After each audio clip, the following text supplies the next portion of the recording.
Welcome our YouTube channel GS Pitanshu. Bihar प्रधान शिक्षक के लिए संभावित प्रश्नों को देखने वाले हैं इस वीडियो में। इसमें सारे के सारे प्रश्न बहुत ही सिलेक्टेड दिए गए हैं जो आपके एग्जाम में डायरेक्ट आने की पूरी संभावना है, इसलिए वीडियो को लास्ट तक जरूर देखें।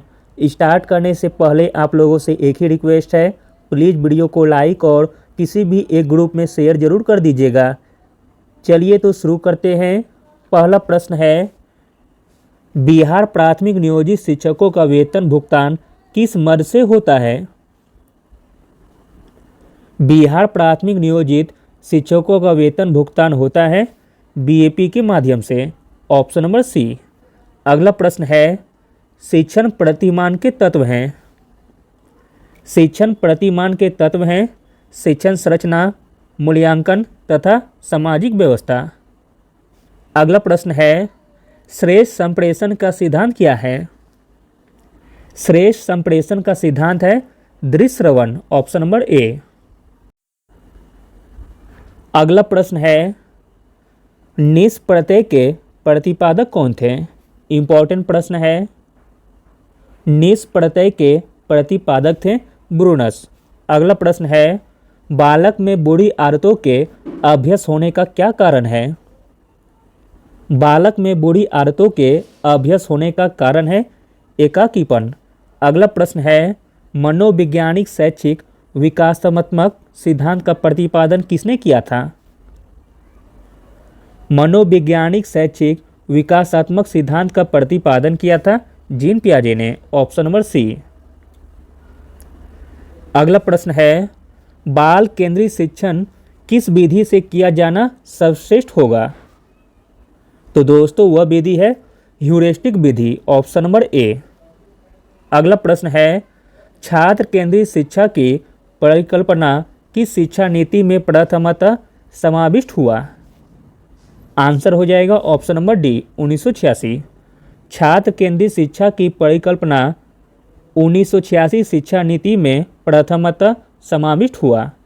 अगला प्रश्न है, श्रेष्ठ संप्रेषण के सिद्धांत कौन हैं? श्रेष्ठ संप्रेषण के सिद्धांत हैं सूचनाओं की अस्पष्टता। अगला प्रश्न है, डिस्लेक्सिया मुख्यतः किन कठिनाइयों से संबंधित है? डिस्लेक्सिया मुख्यतः संबंधित है पठन के कठिनाइयों से। अगला प्रश्न है, बच्चों को गणित सीखने संबंधी अक्षमता क्या है?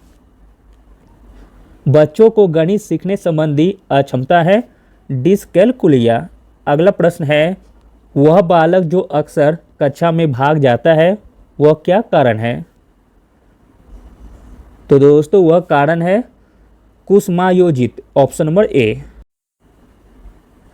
अगला प्रश्न है, समस्या से समाधान की ओर बढ़ने के लिए किस शिक्षण को सर्वप्रथम माना गया है? समस्या से समाधान की ओर बढ़ने के लिए जिस शिक्षण को सर्वप्रथम माना गया है वह है छात्र केंद्रित शिक्षण। अगला प्रश्न है, मुदलियार आयोग किस स्तर की शिक्षा पर जोर दिया है? मुदलियार आयोग जिस स्तर की शिक्षा पर जोर दिया है वह शिक्षा स्तर है माध्यमिक शिक्षा। Option number C.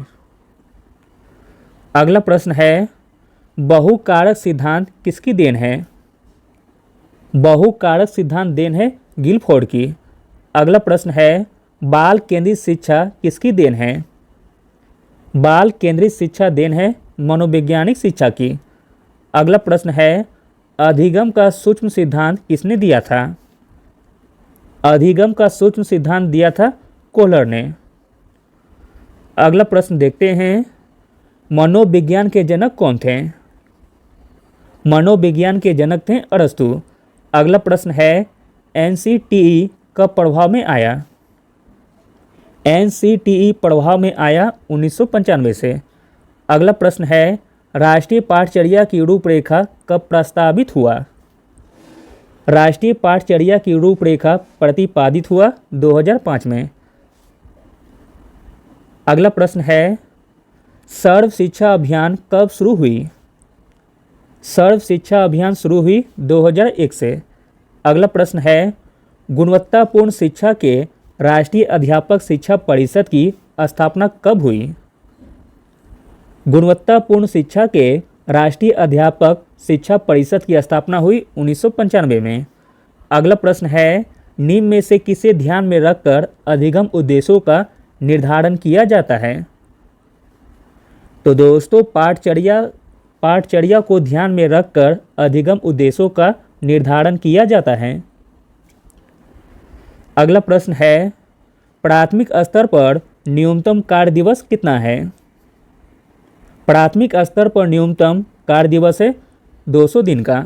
अगला प्रश्न है, सर्व शिक्षा अभियान के तहत प्राथमिक और उच्च प्राथमिक स्तर पर शिक्षक छात्र का अनुपात निर्धारित है। तो दोस्तों यह निर्धारित है 1:40। अगला प्रश्न है, शिक्षा का अधिकार भारतीय संविधान के मूल अधिकार में शामिल है। शिक्षा का अधिकार भारतीय संविधान के मूल अधिकार में शामिल है, वह है शैक्षिक स्वतंत्रता का अधिकार। अगला प्रश्न है, भारत के संविधान का कौन सा अनुच्छेद शिक्षा का अधिकार निर्धारित करता है? तो दोस्तों वह अनुच्छेद है अनुच्छेद 21 का ए। भारत के संविधान के अनुच्छेद 21 ए शिक्षा का अधिकार निर्धारित करता है। अगला और अंतिम प्रश्न है, निजी स्कूलों में निर्धन बच्चों के लिए सीटें निर्धारित है। निजी स्कूलों में निर्धन बच्चों के लिए सीटें निर्धारित है 25%। Thank you.